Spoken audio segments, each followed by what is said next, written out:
Que le Seigneur vous bénisse, grâce à bon nom de chez vous.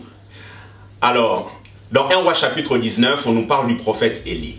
Le prophète Élie n'est pas n'importe qui, c'est le type du prophétique dans l'Ancien Testament. Cet homme, il a fait des exploits.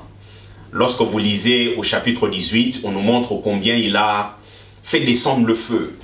Il a tué les prophètes de Baal, les prophètes d'Astarté. Cet homme, il a expérimenté le surnaturel de Dieu. Mais lorsqu'on arrive au chapitre 19, on voit que Jézabel a appris ce que Élie a fait à ses prophètes. Et Jézabel commence à menacer Élie. Jézabel dit à Élie, je ferai de toi ce que tu as fait de la vie de ces prophètes.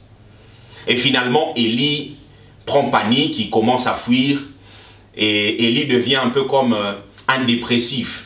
Parce que les menaces de Jézabel commencent à peser sur sa vie. Lorsque vous regardez la vie du prophète Élie, vous devez vous dire que ça peut vous arriver à vous qui servez le Seigneur. Parce que dans le parcours avec Dieu, c'est possible que vous puissiez un moment ou un autre être démoralisé. Et ici, le prophète Élie représente le serviteur qui est démoralisé. Alors, il y a plusieurs choses que nous pouvons ressortir. La première des choses, c'est que c'est possible d'avoir fait des exploits avec Dieu hier, mais aujourd'hui avoir une seule envie d'abandonner. L'envie de tout lâcher. L'envie de ne plus continuer. Le prophète Élie, la veille, a fait des exploits. Mais ici, au chapitre 19, il a juste envie de mourir. C'est la raison pour laquelle la bénédiction d'hier ne doit pas vous garantir votre bien-être d'aujourd'hui. Vous avez besoin de la nourriture quotidienne qui vient du Seigneur. Donne-nous notre pain quotidien. Les défis d'aujourd'hui ne sont pas les défis d'hier. Donc vous avez besoin de la provision nouvelle. Et je prie Dieu que Dieu vous l'accorde au nom de Jésus.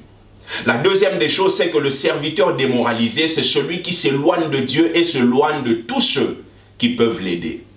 Élie va loin, il va dans le désert. Qui va l'aider dans le désert? Il laisse son serviteur, il va loin.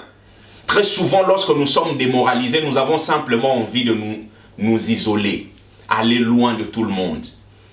Le problème, c'est que lorsqu'on va loin comme ça, c'est l'opportunité que nous donnons à Satan de pouvoir bien nous achever.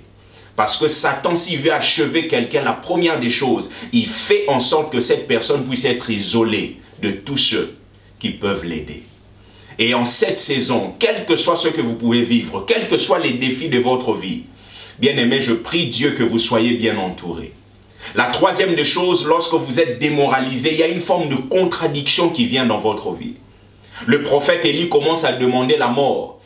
Mais auparavant, Jézabel a dit, je veux te tuer, je veux faire de toi ce que tu as fait à ces prophètes.